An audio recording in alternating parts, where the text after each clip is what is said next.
Hey, ¿qué tal, gente? Bienvenidos al primer episodio de su podcast preferido de marketing digital y growth.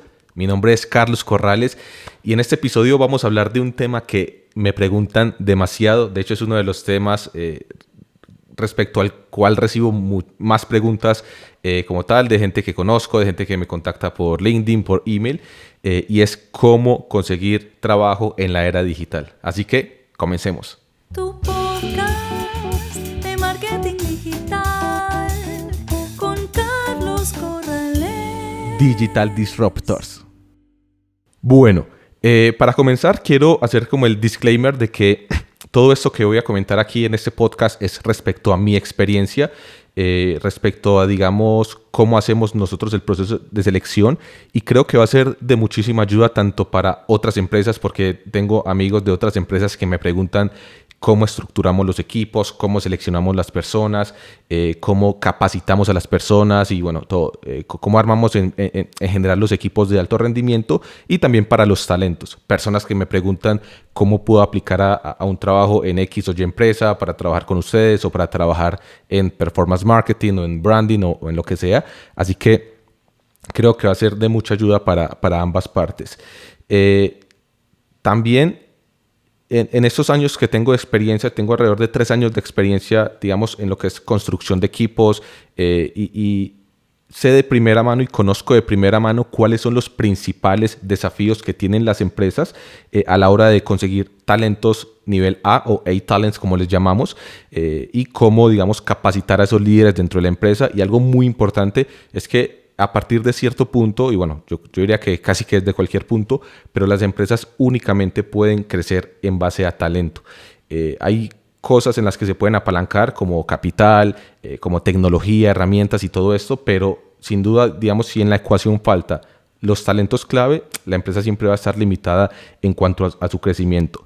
Y bueno, en estos 3 años que llevo experiencias de armado de equipos, de capacitación de personas y de todo esto, creo que he analizado más de alrededor de 150 perfiles. Digamos, actualmente en la empresa en la que estoy, he sido partícipe proactivo, o digamos, en gran parte de construir el equipo actual, que son más de 10 personas que reportan directamente a mí, y también, digamos, de construir el trabajo de cross-funcional de todos los equipos que tenemos, o de varios de los equipos que tenemos dentro de la empresa. Así que, bueno, tengo algo de experiencia en ese campo. Y también algo importante, ya para cerrar esa intro, es que Trafilea es una empresa que tiene muchísima experiencia en lo que es el trabajo remoto y la nueva normalidad. Y eso desde antes de lo que pasó el año pasado con la pandemia. Hemos sido una empresa remota, digamos, desde hace varios años, y ahora somos 100% remotos. Así que también hemos tenido o hemos afrontado esos desafíos que conllevan el tener, digamos, una oficina que no sea centralizada, y tener personas en diferentes partes del mundo con diferentes culturas, y también creo que es algo importante de lo que vamos a estar hablando hoy. De hecho, Trafilea fue clasificada como una de las 25 mejores sitios para trabajar de forma remota de acuerdo a Forbes. Así que bueno, ese es como el por qué vamos a estar tocando este tema en este podcast. Bueno, para comenzar, lo primero que quería abordar era el tema de qué camino debes tomar. Quiero abordar 2 perspectivas principalmente, y esto es, de nuevo, en base a mi experiencia, ¿cierto? Lo que yo he trabajado más que todo en marketing digital. Algo importante es que ningún camino es bueno ni malo, es simplemente lo que decidas para tu carrera y, digamos, lo que más se alinee con tus expectativas, con tu pasión, con lo que más te gusta, digamos, donde tienes tus habilidades más fuertes, donde tienes, digamos, más fortalezas, y eso es importante que lo tengas muy claro. Nosotros, y conozco también muchas empresas que, digamos, clasificamos los perfiles en perfiles de agencia o perfiles más corporativos y perfiles más de startup o para empresas de rápido crecimiento. Para el camino corporativo, para el camino de agencias, realmente hay, digamos, algunos requisitos que son más estructurales o que vienen, digamos, más de la vieja escuela, y es que son, digamos, estudios, el tiempo que llevas dentro de la empresa, cómo vas creciendo dentro de la escalera corporativa de la empresa, y algo muy importante es un manejo mucho más comercial. Los perfiles que yo he logrado entrevistar que trabajan o que han tenido experiencia en agencias tienen ese perfil que es mucho más comercial y que se enfoca en, digamos, dar visibilidad, reportes, digamos, actualizaciones a los clientes. Entonces son más como business to business o negocio a negocio y se encargan de hacer presentaciones, de hacer decks, de hacer briefs y hacer, digamos, como toda esa parte de que es importante en cuanto a la comunicación entre la agencia o digamos, la empresa corporativa y el cliente, ¿cierto? El cliente siendo una marca o digamos, un e-commerce o una empresa. Entonces, en este sentido, es como muy importante, de nuevo, la parte de los estudios, la parte del tiempo que lleves dentro de la empresa, el manejo de clientes, el manejo más comercial. Y el otro camino, que es donde yo tengo más experiencia y donde vamos a enfocar más este podcast, es de startups y de empresas de rápido crecimiento. Aquí lo más importante es perfiles que realmente puedan tener éxito en el caos, que puedan, digamos, adaptarse y trabajar, que tengan mucha flexibilidad, que tengan, digamos, capacidades de muy rápido aprendizaje y de resolución de problemas, y no es tan importante los otros factores que comentaba. Conozco personas que han entrado con muy poca experiencia a una startup y en lo que es un año, por ejemplo, ya están manejando un equipo o están manejando presupuestos altos o están manejando clientes o marcas grandes, y eso se debe a que pueden tener, o digamos, logran tener éxito y logran, digamos, destacar dentro del caos, dentro, digamos, de la incertidumbre, y esto les permite tener crecimiento dentro de estas empresas de rápido crecimiento o que son más caóticas. Esto es muy importante porque, como decía al principio, ningún camino es bueno ni malo, es simplemente lo que tú busques para tu propia vida y para tu propio desarrollo profesional, y eso es algo muy importante a tener en cuenta. También la otra categoría o el otro área que quería cubrir es en cuanto al desarrollo profesional. Las empresas generalmente también clasifican a los perfiles en dos áreas, y son manager o un área de liderazgo, de líder de equipo, y el área de especialista.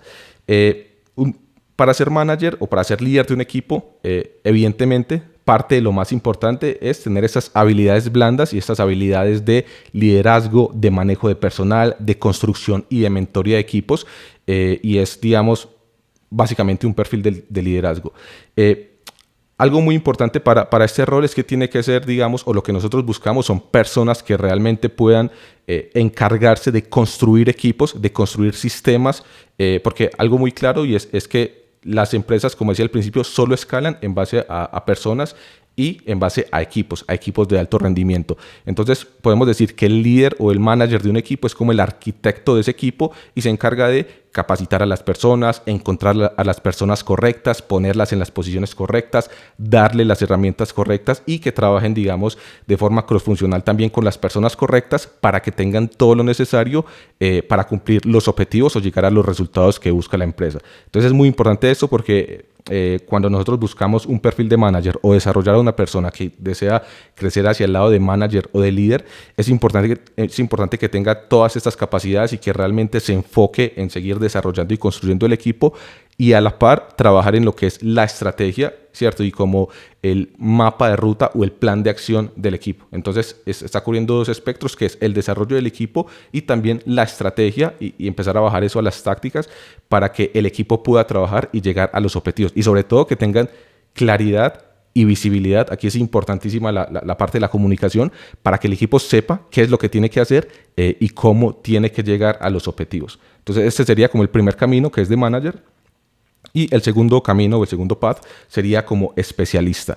Y eso básicamente es una persona que se enfoca, digamos, 100% en desarrollar una habilidad, ya sea técnica o digamos en base al manejo de alguna herramienta o algo así, para proporcionar soporte a las personas del resto del equipo. Un ejemplo claro y conciso es, digamos, el manejo de alguna herramienta como Google Analytics o, digamos, una herramienta de visualización de data como Power BI, Tableau o cualquiera de esas herramientas que nosotros llegamos a tener personas en el equipo que son expertas en estas herramientas y que pueden proporcionar soporte a otras personas en base a, mira, yo necesito un reporte, un análisis o una extracción de data de Analytics o crear este dashboard. Está como la comunicación, se delega la tarea y esta persona se puede encargar, siendo el especialista de la herramienta o del área o, digamos, un programador también, se ve mucho en el área de IT. Y se encarga específicamente de, lo que digo, ser especialista de esa área y proporcionar soporte al resto del equipo. Quería comenzar con esto y me parece que es muy importante porque he visto casos de personas que, digamos, solo por buscar crecimiento, creen que el camino lógico o que el camino, digamos, que el único camino que existe es hacia manager, hacia líder de equipo, y realmente, primero, no tienen las habilidades que en algún punto las podrían desarrollar, pero segundo, no es lo que les gusta, ¿cierto? No es que disfruten realmente liderando equipos, liderando personas, capacitando, entrevistando gente, digamos, trabajando en la visión del equipo, en el crecimiento. Y esto es muy importante porque no es que simplemente vayas a crecer, o sea, que sea la única forma de crecer. Conozco también personas que son especialistas y van creciendo, digamos, en ese camino, y también es, digamos, bastante destacable, y es también una carrera profesional, digamos, muy interesante. Y ya para cerrar este punto, hay que tener en cuenta que cuando pasas a ser manager o cuando pasas a liderar un equipo, vas a dedicar el 80-90% del tiempo a estas dos cosas que te dije, que es la construcción del equipo, el armado del equipo, el desarrollo del equipo, y la parte estratégica para dar visibilidad y, digamos, construir los parámetros para que el equipo pueda trabajar. ¿Esto por qué es importante? Porque, digamos, pongamos el ejemplo de un diseñador, ¿cierto? Que le encanta y le apasiona diseñar, no sé, un diseñador UX, de interfaces de usuario. Esta persona, si decide tomar el camino de líder, el camino de manager, va a estar dedicando 80 o 90% del tiempo a la estrategia y a la construcción del equipo. Y en el mejor de los casos va a estar dedicando 10-15% del tiempo a diseñar, ¿cierto? Entonces, es importante que si tu verdadera pasión, o digamos lo que más te gusta, lo que más te energiza y te gusta hacer y te apasiona, es el diseño en este caso, tal vez el tomar el rol de manager o de líder no sea lo adecuado para ti. Ahora, si te encanta la otra parte de la estrategia, de armar el equipo, de trabajar con personas, de capacitarlas, pues sí, pues, digamos, sí encaja mucho con tu perfil el tomar el camino del líder o del manager. Así que bueno, muy importante esta diferenciación. Tenemos manager y especialista, y es básicamente también como nosotros, y sé que muchas personas también clasifican los career paths o las rutas de carrera dentro de las empresas.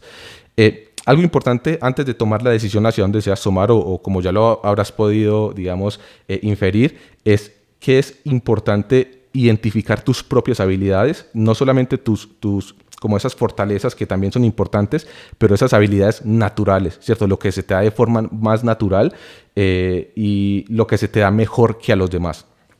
Nosotros particularmente en la empresa tenemos algunos assessments, como les llamamos, o son como test psicológicos que nos permiten principalmente dos cosas: identificar lo que es el perfil conductual de la persona, que ese, digamos, no lo vamos a abordar tanto el día de hoy, y también otro que nos permite identificar las fortalezas naturales de las personas.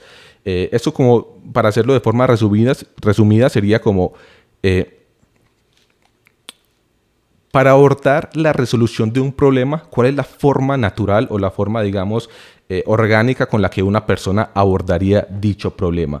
Voy a comentar algunos ejemplos, pero y así como que vamos a profundizar y así queda mucho más claro. Nosotros principalmente en este assessment o en este test que hacemos nos da 4 indicadores principales que los voy a explicar y ya después los profundizo con los ejemplos.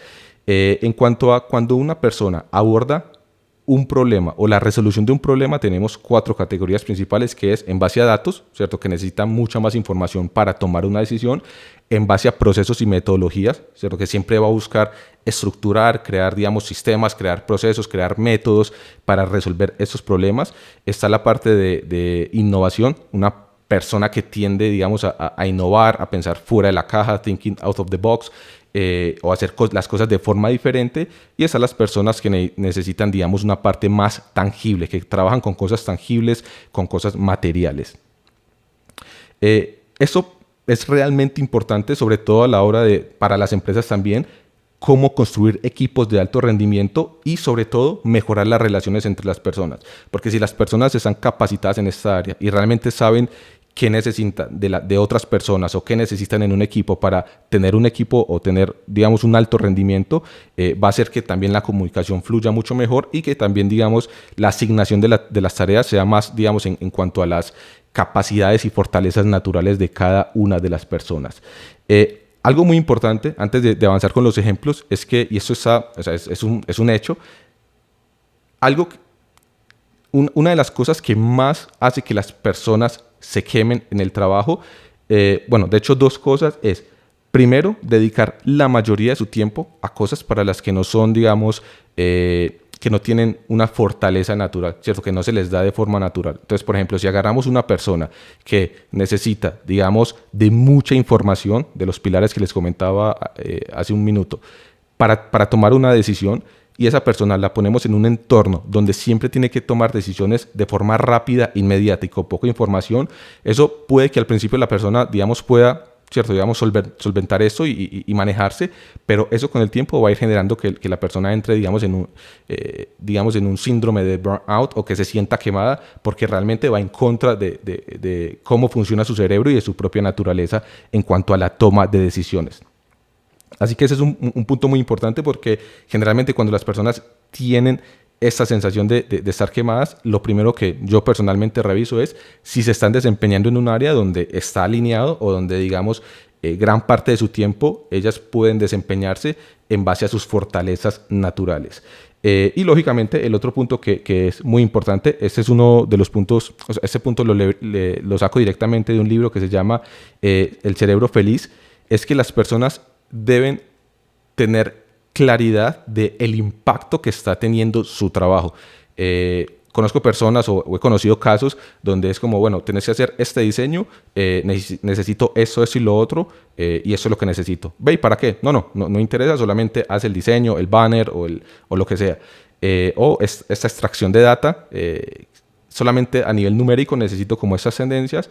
¿Para qué? Simplemente haz la extracción de la data que yo me encargo del resto. Y eso es un punto muy importante y vuelvo a la parte de la comunicación efectiva, digamos, por parte del líder para con el resto del equipo. Y es que las personas deben entender el porqué y el para qué de lo que están haciendo y sobre todo entender el impacto de lo que están haciendo en los resultados de la empresa. Y esto es un punto súper clave y realmente invito a todos los líderes a que trabajen de esta manera y siempre proporcionen esta visibilidad, porque también de acuerdo a este libro es uno de esos puntos, digamos, de satisfacción, digamos, de sentido de cumplimiento, de accomplishment, de realización de las personas que incluso en muchos casos llega a ser de mucho más peso que el salario.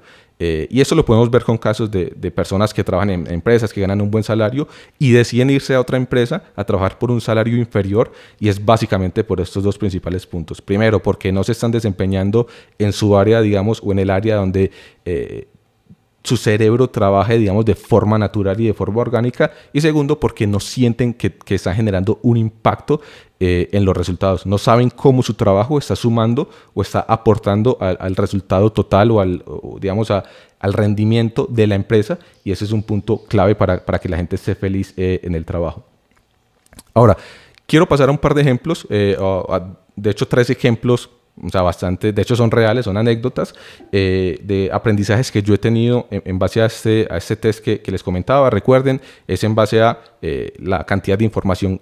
Todo eso se basa en qué necesita la persona o cómo abordaría la persona la resolución de un problema, y tenemos información o cantidad de información, tenemos procesos y sistemas, tenemos, digamos, innovación o este pensamiento más innovador, y tenemos la parte tangible. El primer ejemplo que les quería traer es, de hecho, algo que me pasó hace alrededor de, creo que 4 o 5 años. Fue de las primeras veces que salía del país por cuestión de trabajo. Yo tenía un vuelo con escala y me encontré con un amigo, con alguien con quien he trabajado desde hace mucho tiempo en la escala específicamente. De hecho, no estaba premeditado, simplemente nos encontramos y de ahí tomamos el vuelo juntos para ir, digamos, al destino final, al país final.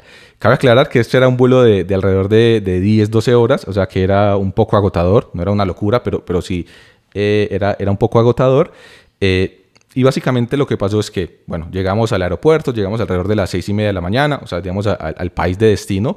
De ahí, bueno, recogimos las maletas, nos fuimos al hotel, hicimos el check-in, y cuando terminamos eran aproximadamente las 7:30, 8 de la mañana.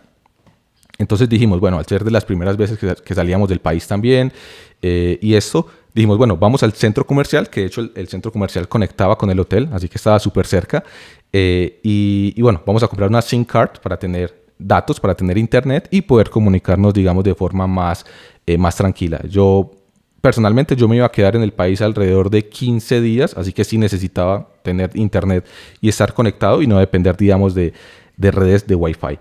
En fin, fuimos, digamos, al operador, llegamos allá y ahí fue, digamos, uno de los aprendizajes más grandes que he tenido, porque esa persona en particular es un profesional, digamos, súper talentoso, es una persona que admiro un montón y siempre lo he admirado por, digamos, tanto como es como persona y también, digamos, los resultados y el tipo de profesional que es. Y bueno, básicamente llegamos, entramos y preguntamos y dijimos, bueno, necesitamos un plan, explicamos la historia y nos dice el asesor en turno, nos dice, bueno, tengo este plan que en este caso dura, no sé, 12 días, tiene, no sé, 15 o 20 gigas y cuesta, digamos, $10. Esos son valores de referencia, no me acuerdo exactamente, pero era algo más o menos así. Entonces el plan era, por 12 días tenía 15 gigas de navegación y costaba alrededor de 8 o $10. En ese momento yo dije, bueno, esto es lo que necesito, sí lo compro. Y mi amigo o mi compañero comenzó a hacer un sinfín de preguntas. Ok, ¿qué pasa si no me gasto las 20 gigas o las 15 gigas en esos 12 días? Por ejemplo, mi compañero acá, en este caso yo, se va a quedar 15 días. Esos 3 días puede comprar otro paquete, hay otro paquete más pequeño, hay otro paquete que tenga la misma cantidad de datos, pero que dure 15 días. ¿Qué pasa si se gasta las 15 gigas antes del tiempo? En fin, hizo como 15, 20 preguntas al respecto, digamos, mucho más profundas y mucho más puntuales. Y yo me quedé tipo, o sea, yo pensé como, pero ¿por qué necesita hacer tantas preguntas para tomar una decisión tan simple como lo es comprar un paquete de datos? O sea, yo con los 3 puntos que ya me habían comentado, que era el precio, el tiempo y la cantidad de navegación, o sea, estaba más que listo para tomar la decisión. Y acuérdense que en ese momento estábamos, o sea, recién llegados de un vuelo de 10, 12 horas, estábamos cansados, no habíamos dormido casi nada. Y algo que en mi cabeza no cabía, era como, ¿cómo es posible que una persona tan inteligente, porque de hecho es muy inteligente esa persona, se demore tanto para tomar una decisión? Y en ese tiempo es que estaba yo empezando a hacer lo de las pruebas estas y a entender cómo se arman equipos y cómo entender cada uno de los perfiles. Y ahí fue que me vino como ese clic y claro, él es una persona que está, digamos, que tiene muchísimo en la parte de data, en esta primera columna que les comentaba, que es, necesita muchísima información, necesita, digamos, muchísimos datos para resolver un problema y tomar una decisión. Entonces, claro, en un momento como este en el que estaba cansado, de hecho me sentí un poco ofuscado, como no, vamos a hacer esto ya porque me quiero ir a dormir y tal. Después fue como ese momento de revelación que es, claro, esta persona realmente necesita tener muchísima más información de la que yo necesito para tomar una decisión.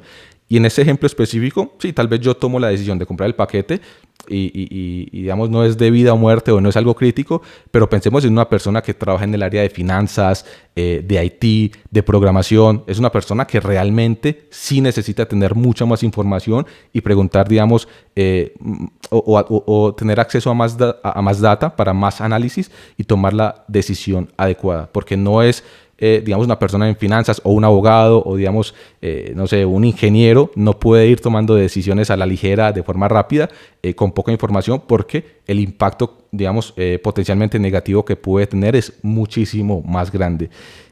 Así que bueno, ese fue uno de los momentos de más aprendizaje en mi vida, que entendí como, claro, esta persona, por ejemplo, necesita esta cantidad de información, y si esta persona hiciera parte de mi equipo, yo como líder lo que debo buscar es ponerlo en un entorno donde sí, lógicamente hay que tener un nivel de exigencia y de resultados y esto, pero que pueda tener acceso a esa cantidad de información para que cuando tome las decisiones, y también depende de las decisiones que deba tomar, que eso también el líder es el que lo debe, digamos, clasificar o asignar a cada perfil, tenga, digamos, las herramientas y pueda tener éxito en el área o en su cargo como tal.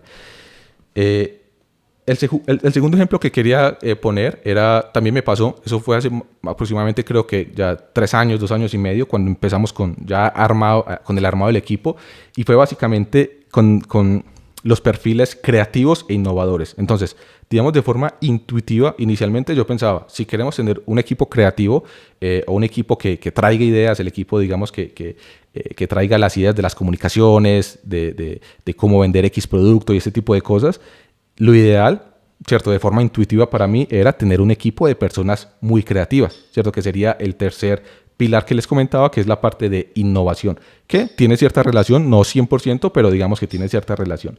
Entonces, en ese momento, Eso lo vi muy claro en una reunión que tuvimos de lluvia de ideas. Teníamos varios perfiles creativos y empezamos a hacer como la lluvia de ideas sobre un problema que queríamos resolver y pude ver cómo las personas creativas se retroalimentaban entre sí y empezaban a armar ideas cada vez, digamos, más grandes, más magníficas, más rimbombantes, retroalimentándose en la parte de la creatividad. Entonces siempre partían de, ok, tenemos este problema, ¿qué tal si grabamos esta escena con 20 modelos de fondo para crear una escena donde la persona esté haciendo esto y aquello? Y la otra persona decía, no, ¿y qué tal si ponemos también, digamos, mascotas? Entonces se empezó a generar, digamos, como una retroalimentación entre las personas con ideas que muy buenas, muy creativas, pero que al final del día no tenían ese punto de la ejecución. Y eso es muy importante porque ahí fue como que entendí que, claro, incluso un equipo creativo, incluso un equipo de creativos requiere tener, digamos, las otras áreas cubiertas o tener personas en cada una de las otras áreas o con fortalezas en las otras áreas que puedan aterrizar muchas de las cosas. Entonces, algo importante ahí es que, o lo que identifique es, claro, aquí necesitamos una persona que sea del pilar número 1, que es en cuanto a la data, ¿cierto? Que pueda decir, no, mira, eso está muy bueno, ya lo probamos en el pasado y no nos funcionó tan bien. Lo que nos funcionó para partir o sea, digamos, hacia la reunión de lluvia de ideas, deberíamos ir por este camino y después surgir en base, digamos, a la parte creativa y la parte innovadora. Por ejemplo, una persona que se encargue de procesos, ¿cierto? De sistemas, de decir, ok, muy linda la idea, excelente y todo, pero a nivel de ejecución, esto es un, no sé, mapa de ruta que nos llevaría 3 meses y realmente el proyecto es algo, digamos, a 4 semanas o un mes. Entonces, es importante cómo combinamos y cómo estructuramos el equipo con diferentes fortalezas, incluso, y este ejemplo me parece muy, muy válido, incluso en un área creativa, ¿cierto? Incluso en un área donde lo que buscamos es tener ideas nuevas, cosas innovadoras, digamos, romper un poco, digamos, lo que ya está establecido. Y sin embargo, necesitamos esas personas que puedan traer, digamos, decisiones en base a data e información y también, digamos, que puedan estructurar los procesos y los métodos con los que se van a cumplir esos objetivos. Ese sería el segundo ejemplo, creo que es bastante interesante.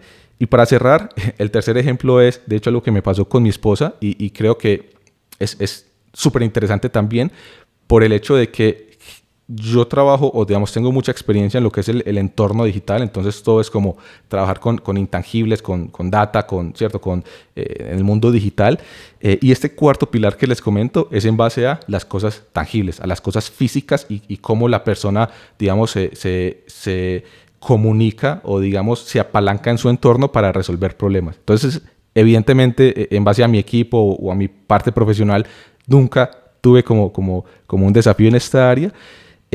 Y resulta que mi esposa hizo la prueba también y ella tiene, digamos, su fortaleza principal o, digamos, su modus operandi en base al cuarto pilar, que es esta parte de los tangibles. Y eso ahí lo aprendí mucho y es en base a personas que trabajan con cosas físicas. Por ejemplo, personas que trabajan con carpintería, personas incluso arquitectos que trabajan con espacios, con colores. Y mi esposa es diseñadora de modas y consultora de imagen.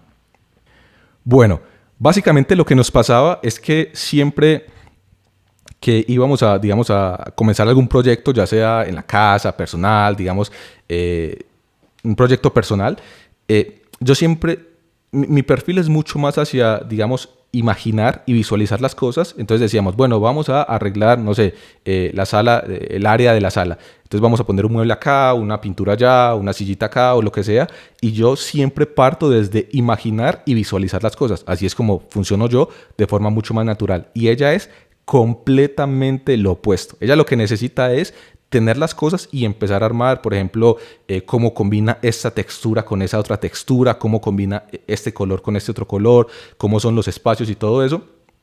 Y bueno, claramente cuando yo no sabía toda esta parte de la estructura de equipos, era como, no me cabía en la cabeza y era, pero, o sea, imagínatelo, ¿cierto? Imagínate lo que queremos. Perdón, para posteriormente ir a comprar las cosas, ¿cierto? Porque mi cerebro funciona así. Y el de ella funciona completamente opuesto. Entonces lo que hicimos fue irnos a un almacén, ¿cierto? A un sitio donde vendían, digamos, todo lo que queríamos comprar. Y mi esposa comenzó a armar salas, armó tipo 4, 5, 6 salas ahí, puso a trabajar a todos los empleados del local, tráeme esta silla, tráeme una alfombra, tráeme un cuadro, tráeme por ejemplo un cojín, y empezó a armó tipo 4, 5, 6 salas ahí.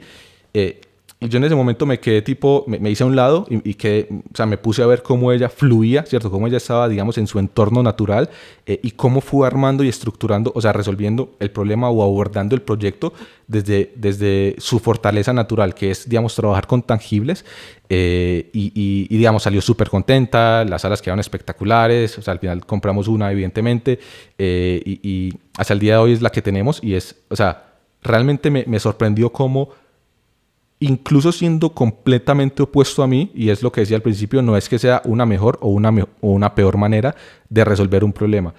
Hay contextos y hay situaciones, y en esa situación en específico, cuando estamos hablando de espacios, de diseño interior, de colores, de texturas, sí es muy importante, o digamos, sí, evidentemente una persona con habilidades en esa parte de trabajar con cosas tangibles, con espacios, con colores, va a poder desempeñar un trabajo muchísimo mejor que si yo, por ejemplo, hubiese simplemente visualizado y idealizado lo que quería y comprado por internet. Y realmente me encantó ver cómo ella en ese momento, digamos, se concentraba y lograba entrar, digamos, como en ese estado de foco o sea, para resolver, digamos, esa situación que queríamos resolver.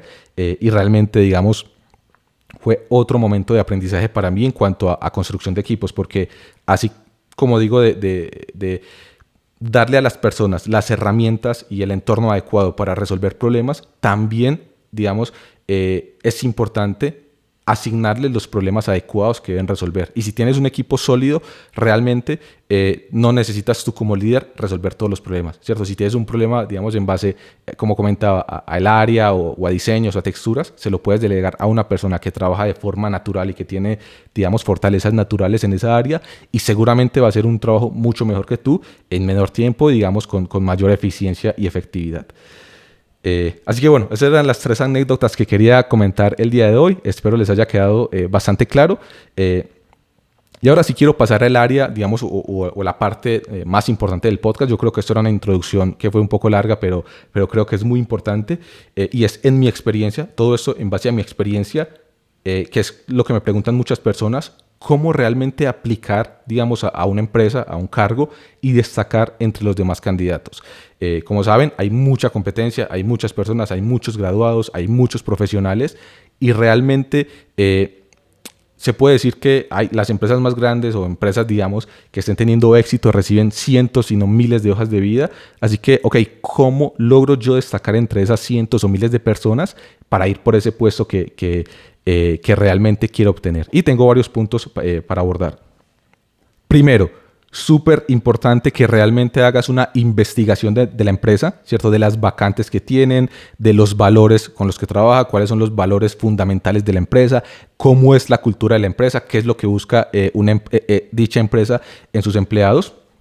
Y eso es muy importante también, que cuando te comuniques digamos, cuando mandes su hoja de vida o cuando te comuniques con alguien de la empresa, tengas claridad y tengas certeza respecto específicamente el cargo que deseas, y sobre todo, esto es importante, por qué crees que serías, digamos, un buen fit, como le decimos nosotros, o por qué harías, digamos, desempeñarías ese cargo de la forma, digamos, en la que la empresa lo busca. Quiero detenerme aquí un poco porque creo que es bastante lógico y un poco básico, pero realmente yo personalmente he recibido mensajes de personas que me dicen, mira, quiero aplicar a la empresa en la que estás o en el equipo en el que estás, y me mandan, digamos, o me mandan 5 o 6 vacantes de las que tenemos que me dicen, yo puedo ser, no sé, analista de BI, data scientist, puedo ser marketer de Facebook, puedo ser marketer de Google y puedo ser copywriter, que es como, ok, o sea, si sabes tanto de tantas cosas es porque realmente no eres especialista en ninguna de ellas, y eso es como un red flag que se me levanta, digamos, una alerta que se me levanta por una parte. Y por otra parte tengo personas que me dicen, mira, este es mi perfil, quiero entrar a tu equipo, y queda como de mi parte, ¿cierto? Ver para qué vacante ellos serían un buen fit o para qué vacante podrían aplicar, y es como que me estás transmitiendo a mí la responsabilidad de hacer eso. Así que muy importante, cuando haces la investigación de la empresa, de los valores, la cultura y las vacantes que tiene la empresa y contactas proactivamente, es imposible decir, ok, mira, Carlos, mucho gusto, mi nombre es X, creo que sería un buen fit o creo que sería, digamos, un buen candidato para este rol en específico que sé que tienen una vacante y esta es mi experiencia. Eso es lo que he hecho antes, digamos, el último año, los últimos 2 años o actualmente es en lo que me desempeño y creo que podría ser, digamos, un buen fit para la empresa por mi experiencia y porque me ajusto, digamos, o digamos, estoy alineado con los valores de la empresa como este y el otro. Eso, por ejemplo, si yo recibo un mensaje de estos, primero, créeme que vamos a tener una llamada súper interesante, ¿cierto? Para descubrir si hay un buen fit y si seguimos con un proceso de selección. Y segundo, vas a destacar o sea, vas a ser del top 1% de las personas que me contactan. Y ya conectado con la parte de la cultura y los valores de la empresa, es importante que también tengas claro el por qué deseas trabajar en esa empresa en específico.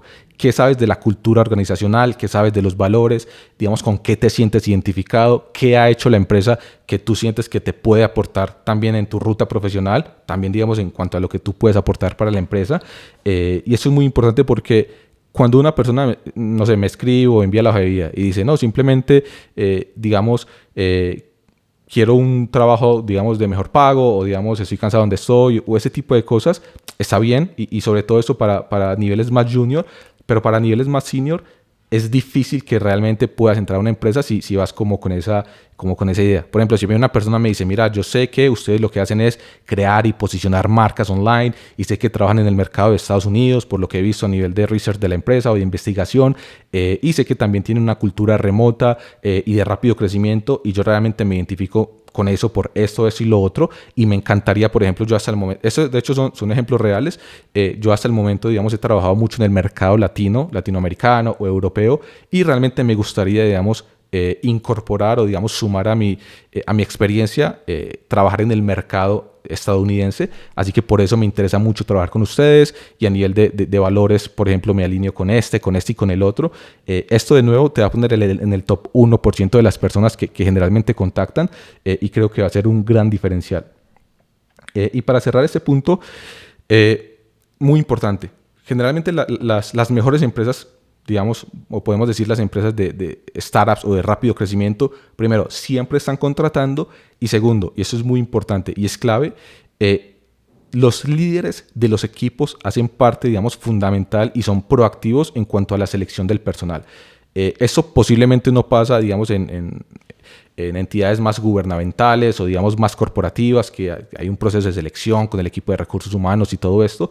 Estas empresas como Trafilea en este caso, aborda, o digamos, el equipo de recursos humanos está muchísimo más como soporte, ¿cierto? Y como proporcionar el entorno para que los líderes de equipo puedan construir sus propios equipos y seleccionar a las personas. Yo personalmente, como les comentaba, hago forma proactiva del proceso de selección, entrevistas, definición, digamos, del scope de la posición o, digamos, de los resultados esperados de la posición, de la clasificación de perfiles, de todo el proceso de selección. Y es muy importante esto porque si realmente crees que tienes lo que se necesita para ir a X empresa, ¿cierto? Si realmente crees que puedes hacer un buen fit en cuanto a los desafíos, en cuanto a las fortalezas, en cuanto a la cultura de la empresa como tal, te recomiendo que vayas y contactes directamente a los líderes de las áreas, ¿cierto? Porque, primero, el equipo de recursos humanos recibe muchísimos más solicitudes y segundo, el líder del área es el que realmente puede saber si vas a hacer un buen fit, incluso si no cuentas con un estudio o con un MBA o con diploma o con diferentes cosas, pero sabiendo tu experiencia, digamos, tu perfil conductual, cómo trabajas, qué has hecho y, digamos, sobre todo, cómo comunicas esto de por qué crees que podría ser un buen fit para la empresa, con la cultura, con los valores, con los desafíos y, digamos, en tu historial profesional. Eso puede ser también un diferencial. Entonces, no únicamente contactar a las personas de recursos humanos, sino también a los líderes o a las personas encargadas de liderar cada uno de los equipos y seguramente vas a tener, digamos, muchísima mayor tasa de respuesta en ese sentido. Ahora, un par de consejos. En mi experiencia, quería comentarles, digamos, las personas que más me han sorprendido, las personas que más han destacado en cuanto a entrevistas, a procesos de selección, que después hemos contratado y han tenido mucho éxito dentro de la empresa, y algunas de las, o sea, digamos, de las características que han hecho que estas personas destaquen entre los demás. Primero, yo personalmente, y conozco también muchos líderes que buscan esto, es personas que tienen claras o sea, al 100% claras las métricas que han impactado. Aquí también estoy hablando de cargos, digamos, de cierto seniority, ¿cierto? De buena experiencia, que han manejado equipos incluso, que han liderado áreas.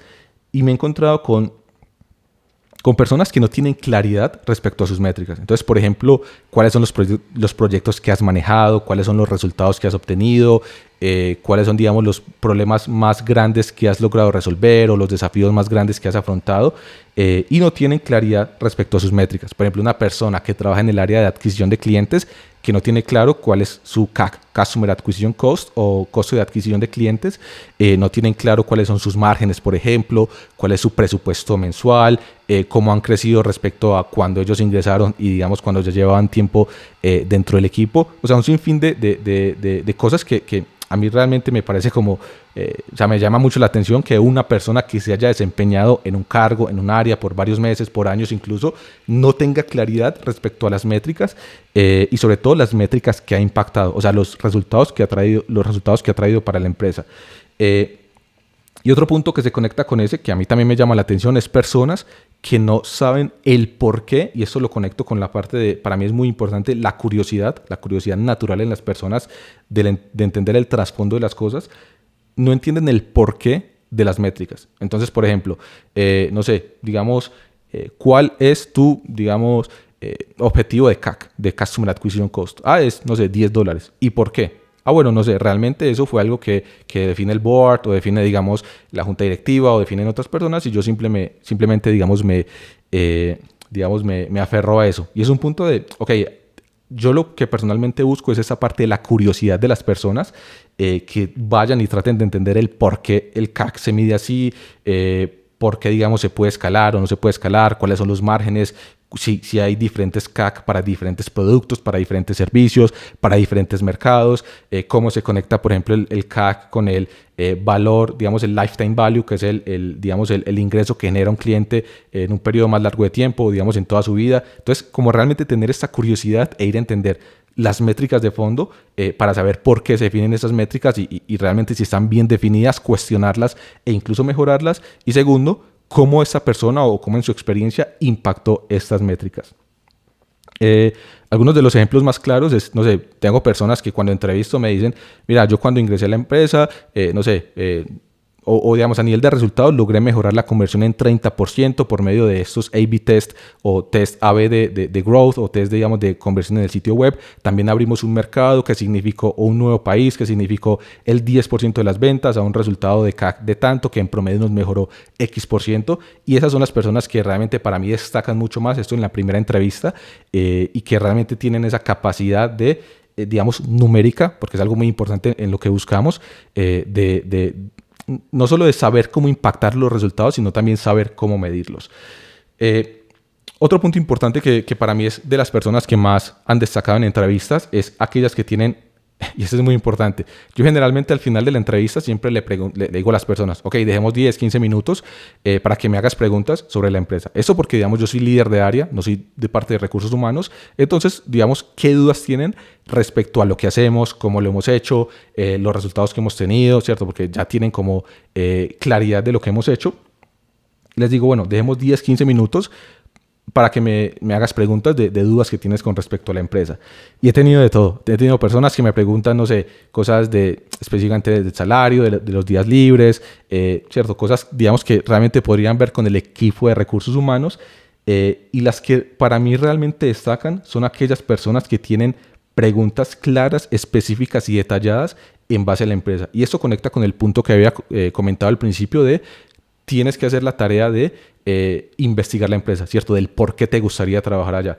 Entonces, por ejemplo, no sé, he tenido personas que me preguntan, ok, ¿cómo manejan los modelos de atribución, ¿cierto? ¿Cómo distribuyen los presupuestos en diferentes fuentes de tráfico? ¿Cómo pelean, digamos, con el seasonality, digamos, el impacto en las ventas debido a la temporada por X o Y productos? ¿Por qué no han escalado en otros canales? No vi que tenían presencia en X o Y canal, están en televisión. O sea, que me hacen preguntas específicas, detalladas y que muestran esa curiosidad en cuanto a lo que hace la empresa y que se nota que les apasiona y que realmente quieren aprender en esas áreas. Ese es un diferencial gigante porque A ver, si estás hablando, por ejemplo, o sea, hagamos un ejemplo que tienes una entrevista con el CMO de, digamos, Uber, y lo que le preguntas es, digamos, cuál es el horario, cómo se toman los días libres, cuál es digamos, la política de vacaciones. Está bien y creo que son preguntas que sí debes hacer al equipo de recursos humanos, pero yo personalmente no son las preguntas que le haría al CMO de Uber. Primero, me haríamos una investigación de la empresa y sabría específicamente lo que quiero saber de esa empresa, o sea, o preguntaría específicamente lo que quiero saber de esa empresa. Y para mí eso también en la parte, digamos, de selección de personal marca muchísimo, muchísimo la diferencia. Bueno, otro punto de personas que realmente veo que han destacado en el proceso de selección, eso es, de nuevo, muchísimo en base a mi experiencia y en lo que buscamos para la empresa, son personas que se emocionan y que realmente, digamos, se apalancan para seguir creciendo ante los desafíos y sobre todo que no tienen temor a salirse de su zona de confort y de conocimiento. Sé que eso puede sonar muy cliché, pero es muy importante porque, y eso conecta también con la parte donde explicaba que ruta profesional deseas tomar. Si es un mundo más corporativo, donde vas a estar y si es, digamos, un camino más especialista, donde vas a estar mucho más enfocado, digamos, en un área específica de conocimiento, o si quieres estar, digamos, en un ambiente más caótico, startups, empresas de rápido crecimiento, empresas remotas, digitales, para mí este es uno de los factores más claves, que las personas se emocionen y se apalanquen ante los desafíos y que logren, digamos, impactar con su conocimiento y con su capacidad de resolución de problemas en áreas que incluso ni siquiera habían abordado desde antes. Nosotros, por ejemplo, siempre estamos contratando y, digamos, buscamos personas que se encarguen de canales alternativos como puede ser TikTok, como puede ser Snapchat, como puede ser Pinterest, otras redes sociales, y realmente es es difícil encontrar personas con experiencia manejando presupuestos altos o, digamos, escalando en, no sé, Snapchat o TikTok. Son plataformas muy nuevas, entonces realmente lo que buscamos es personas que tengan el conocimiento en base a lo que buscamos de marketing, de Facebook o de lo que sea que busquemos, y que ese conocimiento, lo puedan transmitir a otras áreas, ¿cierto? Y que se sientan emocionadas ante ese desafío. Por ejemplo, agarrar a una persona o tomar a una persona que tiene muchísima experiencia en Facebook Ads y que realmente pueda desarrollar la estrategia para Pinterest Ads o TikTok o cualquier otra plataforma. Este creo que es muy importante, sobre todo si hablamos como decía, de startups, que son ambientes mucho más caóticos y que las personas tienen que ponerse diferentes sombreros. ¿Cierto? Que no es que entraste solamente a manejar campañas de Facebook, sino que si en un momento hay una oportunidad para la marca o para la empresa en cuanto a campañas de YouTube, de Pinterest o de otra plataforma, incluso televisión, cosas offline, que la persona realmente pueda ponerse ese sombrero, pueda ponerse esos zapatos y en base al conocimiento que ella tiene, transmitirlo a esas otras áreas y poder desarrollar una estrategia adecuada para ir por los resultados que se buscan. Bueno, y finalmente, sé que muchos de los consejos que he dado hasta el momento son enfocados en personas que ya tienen experiencia, que, digamos, buscan mejorar, digamos, su situación profesional, no sé, una mejora salarial, un mejor trabajo, digamos, más prestaciones o manejo de equipos, más desafíos.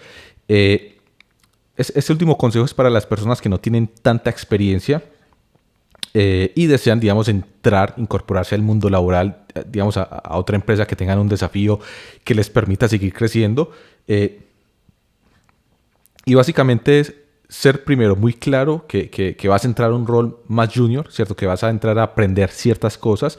Aquí debes tener ya claro qué es lo que deseas aprender y hacia dónde deseas como apuntar, pero tener claro que va a ser un rol más junior donde vas a realmente ir a aprender de otras personas y empezar a forjarte el crecimiento dentro de la empresa, que es, como decía, estas empresas, digamos, caóticas de rápido crecimiento, pues en un año, 6 meses, incluso empezar a crecer bastante. Y lo más importante, tener algunos proyectos que avalen, digamos, tus capacidades como profesional, así sean un poco, digamos, de menor tamaño o que no sean tan complejos como los proyectos que tiene la empresa. Un ejemplo, de hecho, una de las personas que he contratado en mi carrera que ha tenido tremendo éxito dentro de la empresa, no tenía mucha experiencia en lo que es el área de marketing digital y era una persona que desarrolló un proyecto personal, un e-commerce, logró escalarlo a X cantidad, a X volumen, que bueno, no es el volumen que manejamos dentro de la empresa, lógicamente es mucho más pequeño, pero vi realmente que tenía el talento, vi que tenía las ganas, vi que tenía, digamos, la capacidad de resolución de problemas, vi que tenía la parte de psicología del consumidor, que esa persona sola se encargó de montar el e-commerce, digamos, hacer el setup, ¿cierto? Montar la tienda, conseguir clientes, escalar hasta cierta cantidad, abrir cuentas, digamos, para las transacciones y el flujo del dinero y todo eso. Y realmente es una persona que tenía alrededor de 6 meses de experiencia en marketing, o digamos un año de experiencia, entre 6 meses y un año, y ahora está manejando un equipo que maneja un presupuesto de, no sé, $50,000, $60,000 al día, y bueno, eso en un periodo de menos de 2 años. Así que bueno, muy importante tener claro que si aún no tienes la experiencia, primero, saber que vas a posiblemente entrar a un perfil más junior o a un rol mucho más junior, y segundo, al menos tener algunos proyectos personales que permitan, o sea, o que muestren, digamos, tus fortalezas, tus habilidades, o digamos, cómo abordarías un problema, un desafío complejo y cómo lo resolverías. Aquí es importante, nosotros principalmente también lo que buscamos en cuanto a estudios, no buscamos, o sea, lógicamente buscamos personas que tengan cierta experiencia, pero para nosotros lo más importante es que las personas tengan tanto experiencia como estudios, que se hayan preparado, ya sea con cursos o con mastermind o diferentes tipos de cosas, digamos en copywriting, que es básicamente una profesión completa, digamos en psicología del consumidor, que realmente puedan entender al consumidor desde un punto de vista psicológico, a nivel de entendimiento, digamos, de cómo comunicar de forma efectiva los beneficios de un producto, cómo venderlo, digamos, la conducta de los consumidores, ¿cierto? ¿Qué es lo que buscan, qué es lo que no buscan? Y bueno, básicamente todo a nivel, digamos, mucho conocimiento en cuanto a la parte de la psicología del consumidor, y que realmente sepan cómo comunicarse de forma efectiva. También contratamos personas en data science o en ciencias de datos, procesamiento de datos, toda la parte analítica, growth o digamos optimización del sitio web. Aquí estamos hablando, digamos, de UX, de conversión, de funnel de ventas, digamos, del customer journey, o digamos el trayecto o el viaje del cliente antes de comprar. También buscamos personas que tengan experiencia o que se hayan capacitado en la parte de estrategia, ¿cierto? De cómo crecer empresas, de cómo crecer marcas y digamos, cómo, digamos, análisis de clúster de clientes, la parte de la retención, la parte de adquisición, la parte, digamos, de SEO, bueno, toda la parte estratégica y todos los diferentes canales de marketing de una empresa. Y finalmente, un punto importante, solamente, o sea, digamos, algo que es restrictivo es la parte del inglés. Nosotros somos una empresa que es 100% remota, tenemos personas en todas partes del mundo, en Europa, en Asia, en Estados Unidos, en Latinoamérica, en todas partes tenemos personas, y el lenguaje principal de comunicación es el inglés. Entonces es imprescindible que una persona tenga un nivel de inglés al menos, digamos, conversacional, que se pueda comunicar y que se pueda, digamos, entrar en contacto con personas que no hablan, digamos, que ni siquiera inglés es su primer idioma, ¿cierto? Tenemos personas que, no sé, están en Europa y tienen inglés como segundo idioma, y ahí es importante que esta parte del inglés la tengan, digamos, muy pulida para una comunicación efectiva. Y bueno, ya para cerrar este podcast les quería comentar que también, como a nivel de consejo, no se les olviden que las empresas están constituidas por personas y que vamos a venderle, en el caso de que sea e-commerce, a personas también, y esto es muy, muy importante. Por muchos, o sea, cosas que me han pasado en entrevistas, y es que siempre hay que tener, digamos, humildad en cuanto a que hay cosas que posiblemente se hacen diferente a como tú las has hecho hasta el momento o como otras empresas las han hecho, y veo muchas personas que van a la entrevista, digamos, con un ímpetu de no, eso está mal, esto hay que corregirlo y no sé qué, sin entender realmente el por qué se hace así o si se han probado otras cosas. Y para mí, más allá de la humildad, o sea, digamos, la humildad como tal es importante, pero denota que una persona así no va a tolerar la frustración, y va a ser, digamos, muy reacia al cambio, ¿cierto? Si, por ejemplo, los objetivos cambian o la forma de hacer las cosas cambian, las metodologías, la estructura, las responsabilidades cambian, es una persona que seguramente no, digamos, no lo va a asumir de la manera adecuada, ¿cierto? No se va a adaptar a ese cambio. Entonces es un punto muy importante. También, por favor, ahora que estamos digamos, en una era mucho más remota, mucho más, digamos, digital, online, el interés en la entrevista, digamos, estar 100% presentes en la entrevista es muy importante. He tenido varias ocasiones de entrevistas donde veo las personas, digamos, haciendo así con el celular, no se ve el celular, pero se ve que están con el celular o se ve que están distraídas, o hago una pregunta y se ve que están, digamos, pendientes de otra cosa, que sí, puede pasar que están en la casa, les habló, no sé, su hijo, su hija, su esposo, un familiar o lo que sea, pero ser claro con eso y dame un segundo, mira, tengo esta interrupción, dame un minutico, ya regreso o lo que sea, pero ser muy transparente y sobre todo tratar de separar el tiempo para la entrevista y mostrar el interés. Cuando te hacen preguntas, realmente responder a esas preguntas, preparar las preguntas que quieres hacer, estar 100% enfocado en la entrevista. Y es importante la parte del lenguaje corporal, estar mirando a la cámara o estar mirando a la persona. No sé si estás tomando notas, decir, aquí estoy tomando notas, o bueno, eso me parece importante, o X o Y cosa, pero muy importante estar presente en la entrevista y demostrarlo tanto como con las preguntas que haces, con cómo respondes, como con el lenguaje corporal.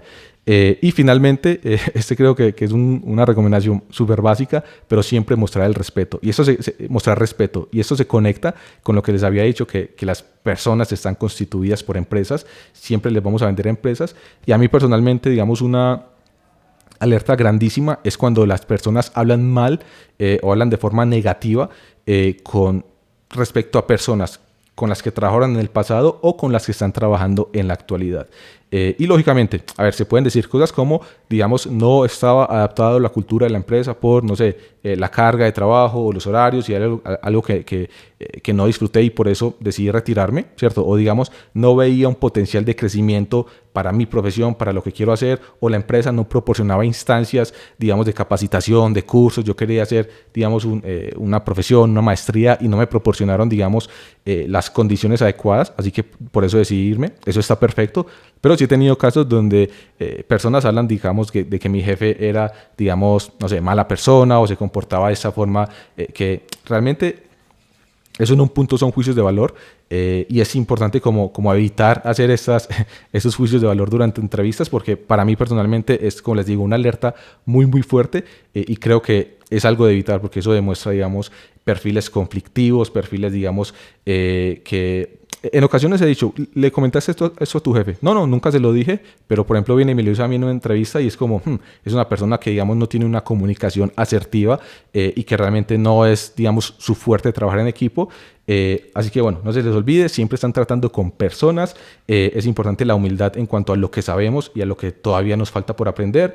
Mostrar muchísimo interés en la entrevista, estar, digamos, 100% enfocados o con el foco en la entrevista, en las preguntas, en las respuestas, en la comunicación, digamos, en la dinámica con la persona que los está entrevistando, y sobre todo siempre mostrar respeto tanto para la persona con la que están hablando como cuando se refieren a personas con las que han trabajado en el pasado. Así que bueno, eso sería todo por este episodio. Espero que les sirva de mucho. Si tienen alguna duda, me la dejan en los comentarios, me lo pueden enviar por mis perfiles. Recuerden suscribirse al canal de YouTube. Estamos en las principales plataformas como Spotify, Apple Podcasts, también YouTube en formato de video. Y si les gustó, por favor, compártanlo. Y bueno, nos vemos. Hasta la próxima.